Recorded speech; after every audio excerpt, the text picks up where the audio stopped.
Now that the Rings of Power Season 2 is done and complete, I wanted to give it an overall review and score. So, starting with the positives, first, the visual effects are very well done, great enough to easily make it onto the big screen in the cinema.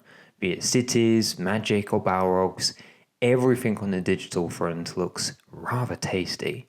Additionally, some actors can play their part well, really making characters stand out, namely Adar and the dwarves for me. Prince Durin being a particular favourite, feeling far more real than the majority.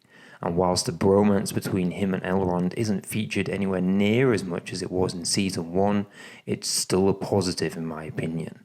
Furthermore, I can see that the team behind the show has listened to feedback on Season 1 and have spent much of Season 2 trying to correct the course set by Season 1. Whether it's giving explanation as to how Sauron ended up on the raft in Season 1, or explain Sauron and Adar's relationship, making him far more deceitful than before. Many episodes had both large and small segments filling in the blanks left by poor storytelling in Season 1, as well as taking the opportunity to change the direction of travel and bring things more in line with Tolkien's work. For example, in the last episode, they depicted Galadriel in a more feminine, wise kind of way, rather than a brash, hot-headed warrior who many viewers found hard to like. This does give hope that in Season 3 it can get more into its own groove finally. Oh, and of course, we got Charlie Hopkinson's funny reviews on the season as well. Be sure to give him a watch. There are, however, plenty of negatives to this season, despite its efforts. The storytelling and editing skills are still poor. It's very hard to get a true sense of time, pacing, lateral distance between locations and characters, as well as a sense of scale. Everything seems to alter and change constantly. Details are often missed or forgotten, such as Arondir getting stabbed twice in one episode, and in the next there's no mention or hint of him being hurt. He's fine. I'm not a fan of the acting approach for most of the cast either. They're so wooden and incapable of conveying genuine emotion.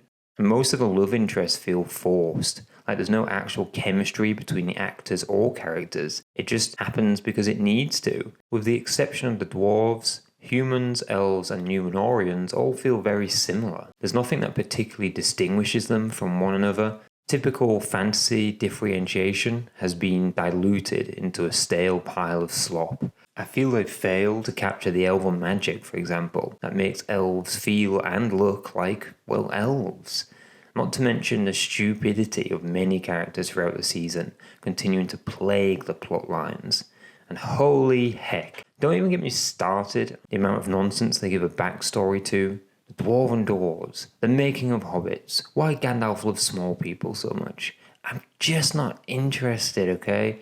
I like a bit of mystery and abstract imagination. I don't want every stone and rock having its own history poured out to me. I can think for myself, thank you, Amazon. What's next? Here's how Gandalf got his grey hat. All that said, despite the big budget of this season, it is just an average television show. There's far more out there that is more clever, creative, daring, imaginative, you name it. But even then, Rings of Power forgets its own narrative and plot lines, and mistakes like that just can't be forgiven. As a season for a show, it gets 4 rings out of a possible 10 rings. It's at the lower end of average in my opinion, and whilst I have heard people praise it, I personally cannot recommend it for the many reasons I've explained